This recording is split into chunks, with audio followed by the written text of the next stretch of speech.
Hey guys, I'm John Setzler. Welcome back to Atlanta Grill Company. Today we're going to fire up a Kamado Joe Classic, and I'm going to teach you how to make some crispy skin seared salmon fillets. So let's get started.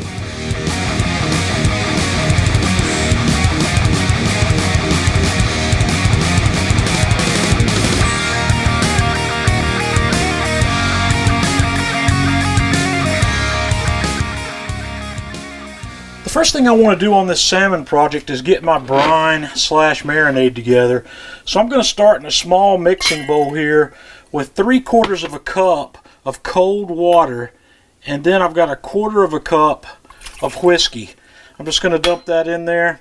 I've got 2 tablespoons of kosher salt, 1 tablespoon of brown sugar, a 1/2 teaspoon of onion powder, a 1/2 teaspoon of freshly cracked black pepper, and I'm just going to get my whisk, and I'm going to whisk this together until I get that completely dissolved, and then I'm going to put that in the refrigerator because I need this to be completely chilled.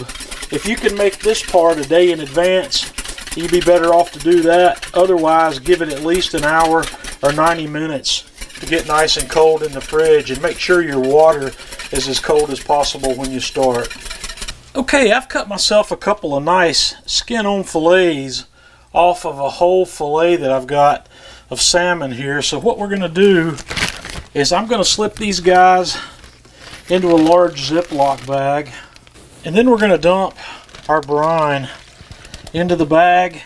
I'm going to seal this bag up and get all the air out of it. Put it back in the refrigerator where we're going to let that do its job for about an hour. We're going to set the Kamado Joe Classic 3 up a little differently than probably any way I've set it up in the past. We're going to use the firebox divider down there to keep all the charcoal on one side. And since we're going to cook on the soapstone, I'm going to use 1/2 of my grill grate over here to rest the soapstone on. And I'm going to put the soapstone up high today because if there's one thing about cooking fish, you don't want to cook it too fast. Going too hot too fast is a quick recipe for ruining some fish. And I want to preheat this stone as much as I can. And I am probably going to use my infrared thermometer to look at the temperature of the stone as we go, because I want to preheat this stone, and I want this stone somewhere between 400, 425 degrees. And this stone, once it's preheated, it's going to do all of our cooking for us. We're not going to worry too much about the ambient temperature of the grill. So after I get my fish out of the brine and in the refrigerator to dry, which we're going to look at next, I'm going to come out and light this grill and let it preheat.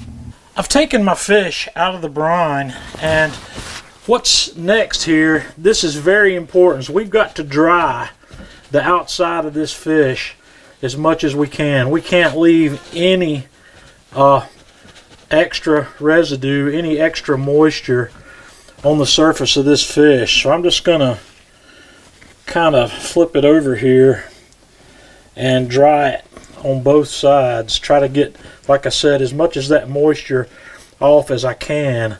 But the skin side is the side that we're really interested in the most on making it dry, because if we're going to crisp that skin up, it has to be dry. So what we're going to do for the next step here is, now that I've dried that off, I'm going to take these fillets and I'm going to put them on a rack, and they're going to go into the refrigerator for 60 to 90 minutes or so. I'm going to take these in, put them in just like that, and we're going to let these guys dry in the cold refrigerator air. So we'll be back when that's done. Okay, I've got the fire lit here, and like I said, I've got my soapstone in the upper position. I'm going to keep my bottom vent fully open, and I'm going to keep my top vent about 1/2 to 3/4 of the way open until we start to get up to temperature. The nice thing about this setup is, if I need to add more charcoal, it's real easy to open the lid and just drop some more in there. So we're going to let it come up. Like I said, it's critical for me on this cook to saturate this soapstone with heat. If you're using a cast iron griddle instead of a soapstone, it'll heat up a little quicker. Or if you're just using a standard grill grate and using a cast iron pan, it'll probably heat up a little quicker also. Alright, our grill is hot enough and our fish is dry. So what I'm going to do here is take some ghee, and I'm going to get some ghee spread out and get it heated up right here in the middle of my soapstone. I want that ghee to have a chance to heat here a little bit before it runs off. It'll take just a moment or two to get that good and hot. And then we're going to take our fish and go skin side down. Right in that ghee. And you want to hear that sizzle just like that. And we're going to let that cook. I'm just going to cook here with the lid open today, because this is going to cook about 90% of the way on the skin side. So we're just going to let that go. As this fish cooks, you can start to see the opacity change from the bottom up. We're losing our pink color for a more opaque color here. And like I said, we're going to let this cook almost all the way up to the top before we flip that fish over. We're not looking at any temperatures or anything here. We're just watching it cook. And about halfway through this cook, I'm going to take these fillets and I'm just going to spin them around the opposite direction to make sure they cook fairly evenly, since I know my soapstone is probably not perfectly even all the way across the top. So we'll let these guys just keep right on cooking here. Okay, I'm pretty good with how these guys look. I'm going to move them off to the edge here for just a moment. We're ready to flip these, but before we do that, I want to put down just a little more ghee and give that a moment to heat up a little bit there. Then we're going to take these guys and give them a flip. Flip them right on. Just like that. And oh yeah, that's going to be good. We'll let these finish cooking. Okay guys, this fish is ready. It's cooked all the way through. You can see that we've got an even look there. So I'm going to take these off. I'm going to set these on my rack, and I'm going to show you the skin side and the meat side. Okay, here's what you have. You've got a really nice crisp skin. I don't know if we can hear that or not. Let's try it with the mic up close. A really nice crispy skin.